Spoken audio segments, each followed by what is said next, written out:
Well, it's Sunday afternoon. I got bored, so I decided to cruise up the Sixes River and see if I can scout out some campsites for the spring. So that was the plan anyway. I was gonna go and have a nice leisurely Sunday drive up the Sixes River, enjoy that, go into Powers, hit the general store there, get me a little bit of something to eat, maybe, you know, something good, and then head on home.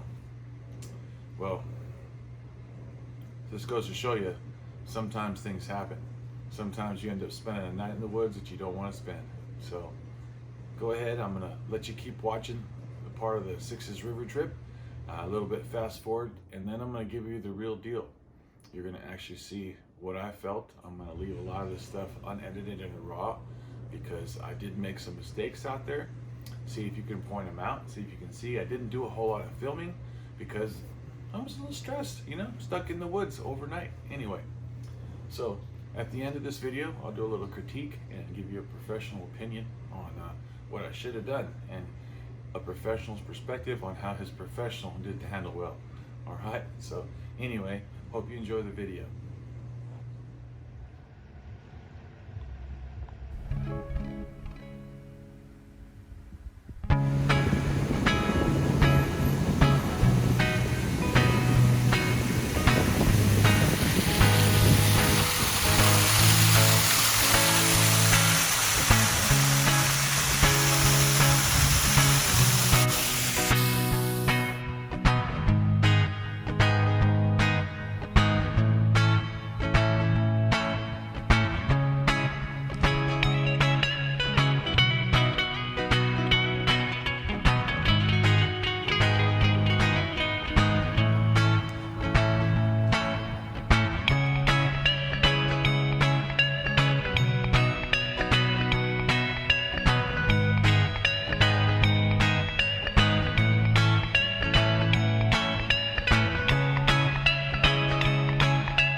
Well, it looks like I found the Oak River.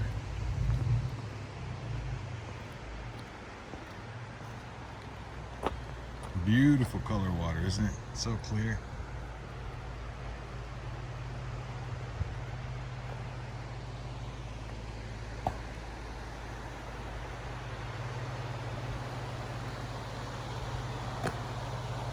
Well, I stopped here at my favorite campsite, the one I've dubbed the greatest spot ever, just to take a look and see how things have changed since I've been here. It's probably been a year since I've been here, and so far the campground looks the same, but let's go down and take a look at the water. I just love the water here. It's so clear. It's got this like Arctic blue look. You just see right in it. It's a very popular place for fly fishermen because you can actually hunt fish here. You know, you kind of stalk yourself along the creek here, looking at these rapids and seeing if there's any fish that are hanging out, and then try to cast out to them. Let's see if we can find any.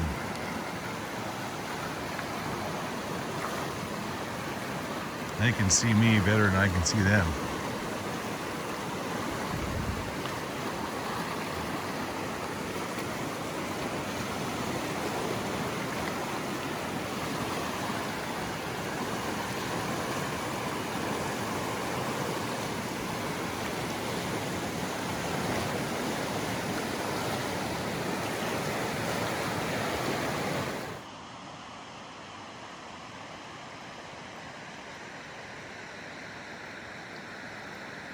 And those tracks, they look like people tracks. It's like a boot heel over there maybe, I don't know, can't tell for sure. Looks like you got some people and you got some deer or dog, hard to say. It's far from here. Don't know how they got over there though. In the summertime, when I camp here, this is my favorite spot to stop and jump off. This right over here is, it's deep, man. It's like, well, right now I bet it's about 15, 20 feet deep, but in the summertime when the water's real low, it's usually about 6, 7 feet deep, so it's a great spot to jump in. And as you can see, going upriver here, pretty deep all the way on this channel here on this side. So it's kind of a nice spot I really enjoy sitting here. One of my favorite things to do is the rock ledge that's behind me here. Right there. See how flat it is? It's a great spot to put my chair and just kick back right there. The trail goes right there going up to camp. And this is, like I said, the greatest spot ever. But I love this campsite. Absolutely love it.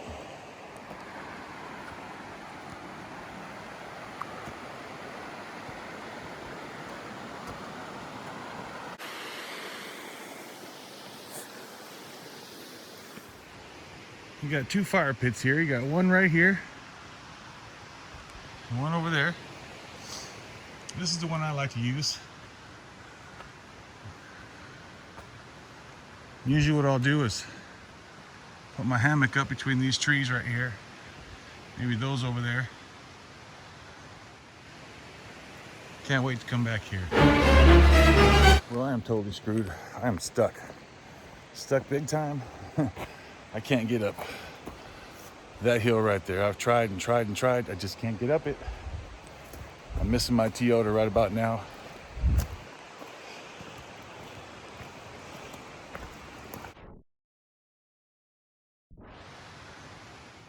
Well, she's stuck. I'm setting out on foot. Just put on my chest pack, and I guess I'll just start walking. All right, so I walked for an hour. Got pitch black dark. Looked at my map. I'm not even a quarter of the way to the next campsite, so I decided I'm turning around, going back to the truck, and have to spend the night there. Sucks. I'm so sorry, Jennifer, if you're watching this. That's my boss, because I don't even know what I'm supposed to be doing tomorrow, other than I think I got to take a lady to Eugene, but I don't know what time, and I'm not going to make it. I can't tell her. Oh boy, here we go. Good night. Well, I made it back to my truck. I'm tired, disappointed at myself. The road looked pretty good. Been down here a bunch of times, but I'm stuck. I have had a little trouble here before, but only when it's raining. And it hasn't rained in a couple of days. And, it's not really muddy. It's just loose. But either case, I'm stuck. I'm going to miss work tomorrow. No way of calling my boss to tell her I'm not going to make it in. Who knows what my son's going to be thinking when I don't show up tonight. I'm part of search and rescue, so if he follows protocol, he'll probably be calling our unit commander, who we don't even know yet because we just got him. He's brand new. But I'm off course a little bit. I told him I was going to go up the Sixes River and probably come out through Powers. And instead I ended up on another road and ended up coming back through the Elk River, which would have been a quicker way back if it wasn't for this little small pit stop here at my favorite spot. It's funny how your favorite spot don't feel so favorite when you're trapped there. Well, things are getting real now. This is real survival mode here. I'm all sweaty from my walk. I've only been sitting here for like a couple minutes, and I'm getting freezing cold already. I don't know what the temperature is outside, but it's supposed to be in the low 40s and then possibly low 30s later on this evening. But thank God I brought my backpack. I have everything I need to spend the night, other than a sleeping bag. Doggone it. But I do have a small blanket here in the truck. And I do have my survival blankets, and I have plenty of clothes. So with all these clothes I have, I should be fine. Spend the night right here in the back seat. So, you know, hey, it's what it is. But see, I got a clean shirt here. Got another one there. My pants are okay. I'm actually getting a chill on right now, and I have these awesome fleece lined pants. I'm gonna put those on since I don't have a sleeping bag. That's gonna help me out there a lot. Put these other pants back in here. Just get myself out of these wet clothes. You're actually better being naked than being in wet clothes, especially because these clothes are cotton. This synthetic shirt here, it's not so bad, but it's still wet, and it's kind of, it needs something else to wick away that moisture. So I'm already feeling warm without that stuff on. I could always fire up the truck here and get the heater going, but it's not a good practice. If you don't have to do that, you shouldn't. I think I'll be okay just changing my clothes, getting on something dry.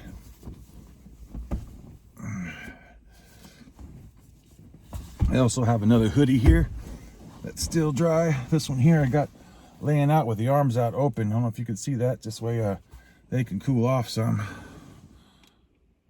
I hate it when you get those messages saying your text message didn't go through.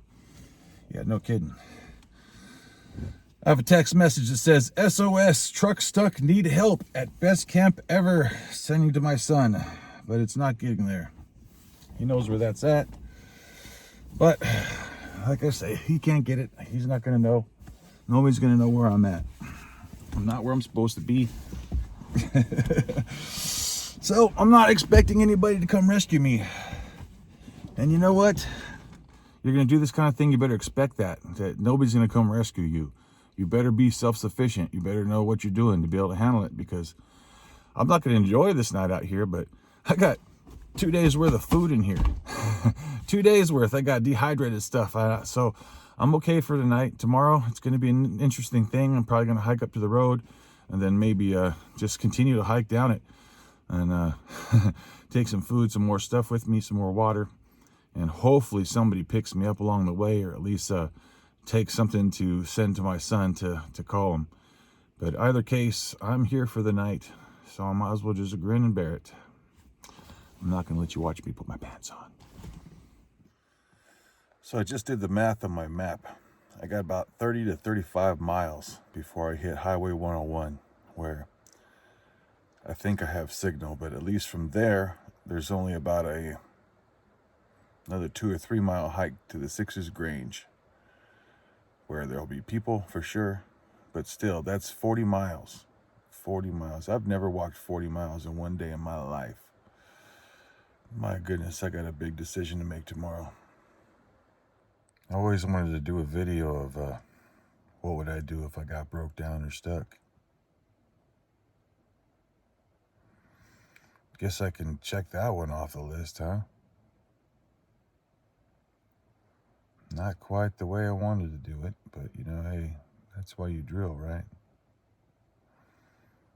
At least the Lord's blessed me with a good spot to be, as far as like in the area here.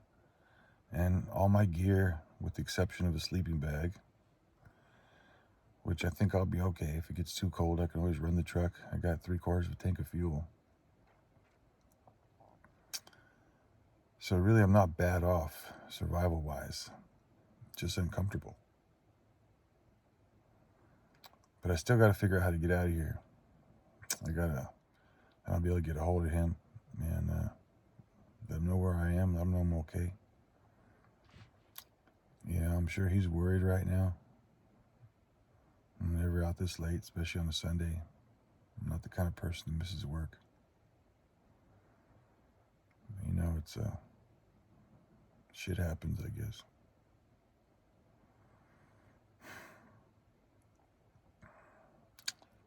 Well, at least this way I really know what the real true anxiety is and what the real things are when you are out here stuck on your own.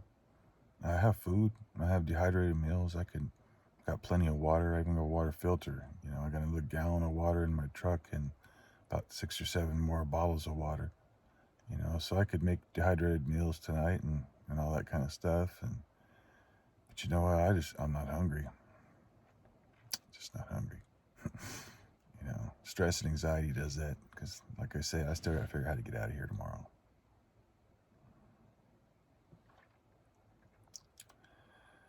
Well, I even had my meds with me. So, I'm not even shy on my night meds or anything other than a comfortable place to sleep. I even have a porta potty with me. Not that I used it, but you know, hey.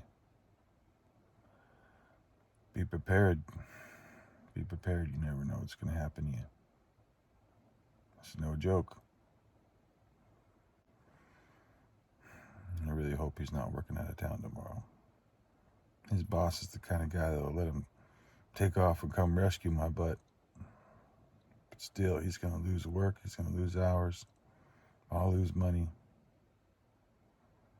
Stupid time out here being stuck.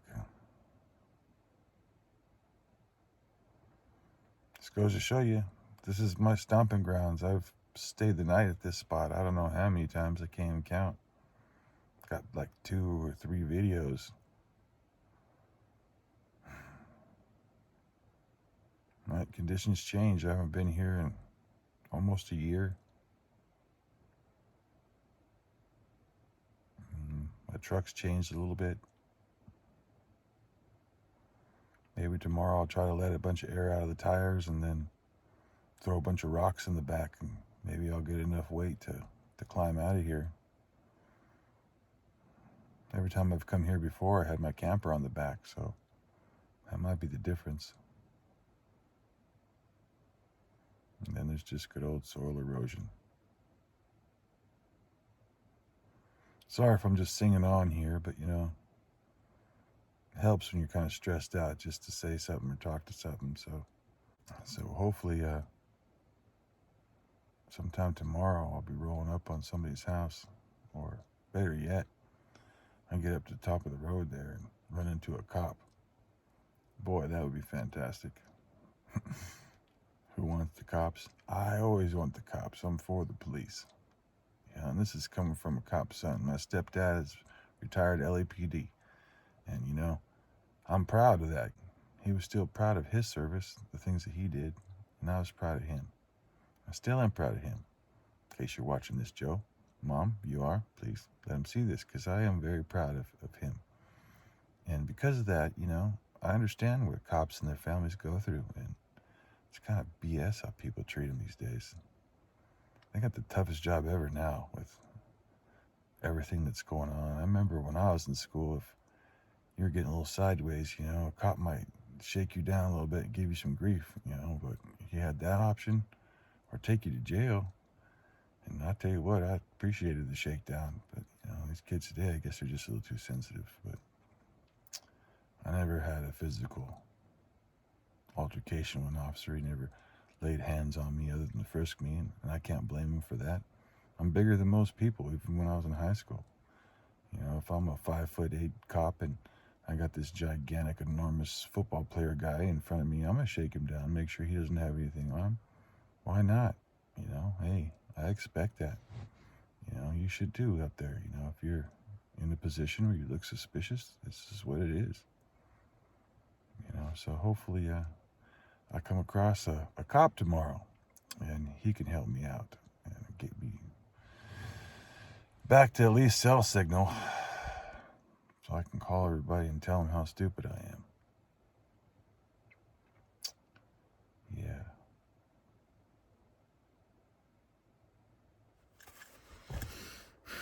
So I've been doing some assessment, you know, and walking 40 miles out, I don't think I could do that. Not safely, not in one day.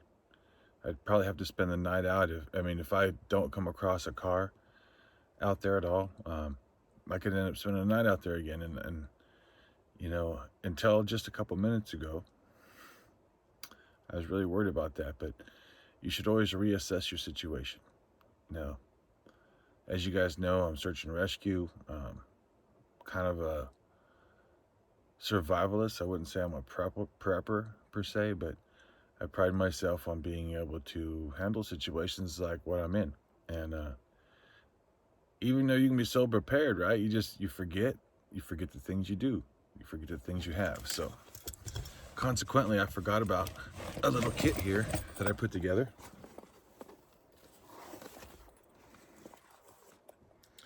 And that was for the back of my Toyota. And in that kit, I got an emergency bivvy and my sleeping bag liner. This and this blanket will probably do me fine for tonight. And I'll probably just use the tarp here just to cover the whole thing up, because in a vehicle you got a lot of condensation. So that condensation, if it gets you wet, you're gonna have a miserable cold night. So I'm gonna try not to use this. I don't think I'm gonna need this tonight, But in the event that I have to sleep outside, that thing right there is going to probably save my life. I hope I don't. But the spot the truck's in, somebody drives by, they'll find me. If I just were to sit tight here and wait for 48 hours, at least, probably, the search and rescue teams would find me. Anywhere between, say, tomorrow afternoon till the following day at noon, the search and rescue teams will start looking for me. I'm not too far off the beaten path. With any luck, the text messages I sent to my son Christopher will give them a clue as to my last known position. I also share my position with my son Charles, so hopefully before I lost complete signal, it shows me turning back towards the Elk River. Because if that's the case, then he knows all my hot spots along the Elk River. And if they put 2 and 2 together and realize that at 4:30-ish I was at the Elk River and coming down from the top of the mountain, then they may think that I just decided, hey, let's take the short way home, which would be to turn right and head down to Highway 101 and come home, rather than continue on to Powers, which is probably it's double the distance. So either case, assess your situation, think things through. So my plan tomorrow is I'm going to set the truck up with a sign. I'm going to go ahead and set my triangles up on the road so a cruiser or somebody coming by might see it, then go investigate. And I'm going to start humping down the road. And thank goodness I've got something that if I do not come across another human being until nightfall again, I'll at least be able to hunker down and make shelter. I have a hammock with me, and I have actually 3 nylon steel tarps with me.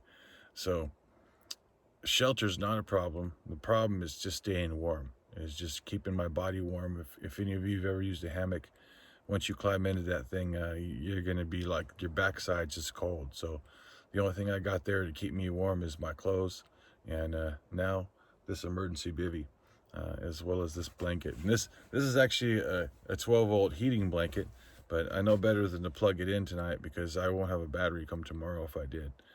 And anyway, but it's made out of fleece, so it's kind of heavy because it's got wires in it.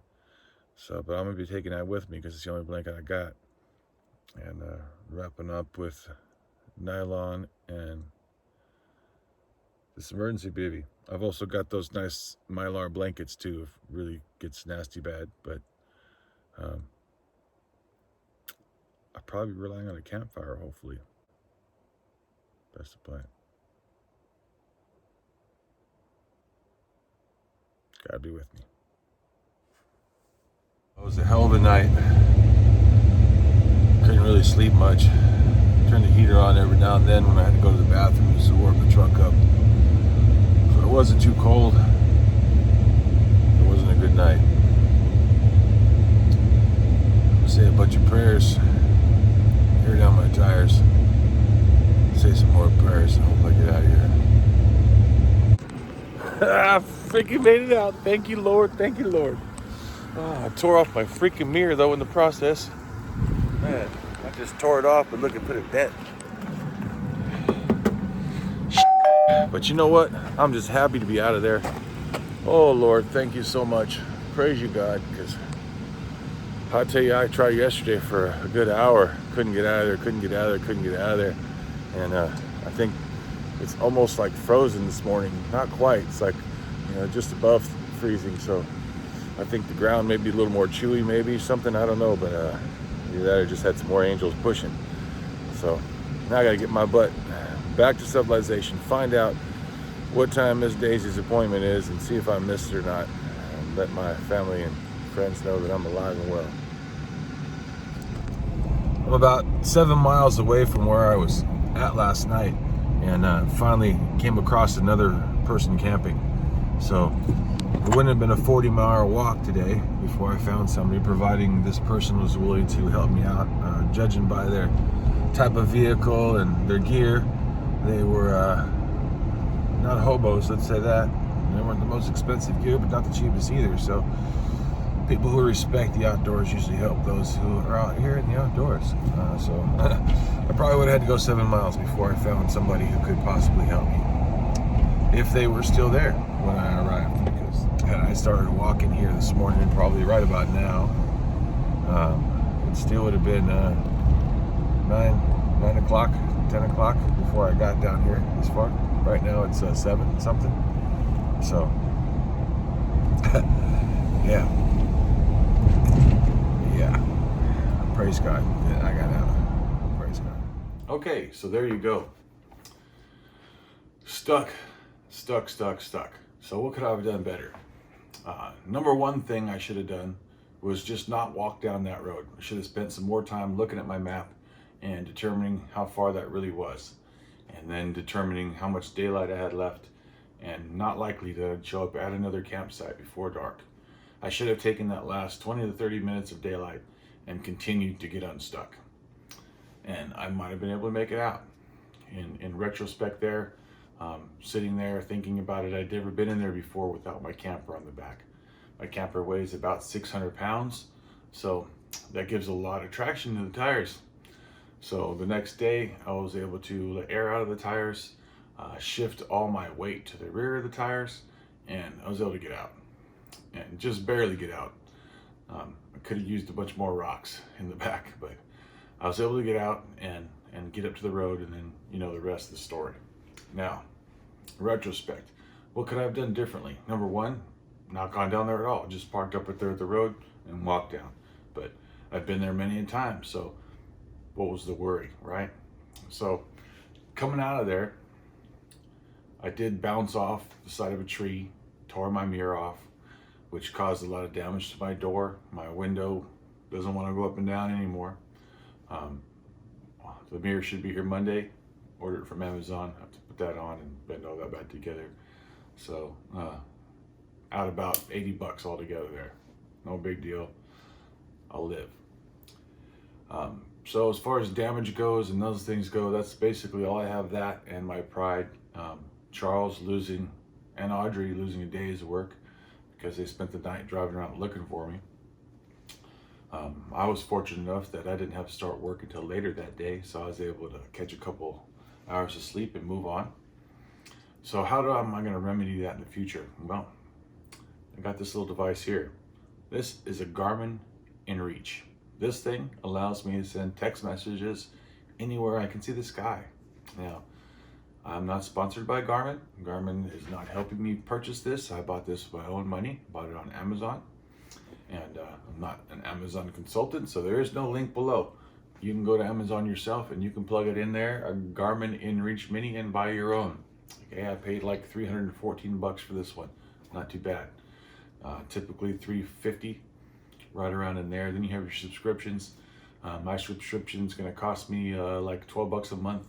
And then I paid an extra like 25 bucks a year for some extra help. If I hit this SOS button, they got to send a chopper to me. I got some insurance to be able to cover that $100,000 bill.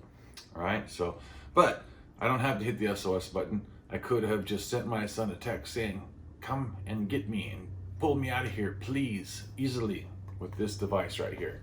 And I would have been home come 10 o'clock at night at the latest. So if you're gonna solo, I gotta say, I've been doing it for a lot of years, soloing. And I'm talking about soloing canoeing, soloing hiking, soloing camping, soloing car camping. All of it. I've done it all myself, by myself. And some of it not so much by choice, just by proxy, because I don't have nobody else to go with and I'm by myself. So I'm doing it by myself. With that in mind, you can get in danger and you can get in a place where you're just stupid, where I got stuck and I can't even go forward, but yet I can't get out tonight. And I'm 20 to 30 miles away from being able to get cell signal to get help. If you're not prepared, you're gonna have a problem. Thank goodness I was prepared and I was able to self-rescue and get out, but it still cost my family time and money to come look for me. It still costs my son's company time and money because my son's a supervisor, and there's things that people can't do without him there in his line of work. It's regulatory, not just that they need to be watched. So with that in mind, I don't want to do that. Don't want to have to let people down like that. And this device right here will help me to stop that in the future. And by the way, in case you were wondering, I was able to get Miss Daisy delivered on time with no problems, and they enjoyed the story. So thank you for watching. God bless. Be safe out there. Take care.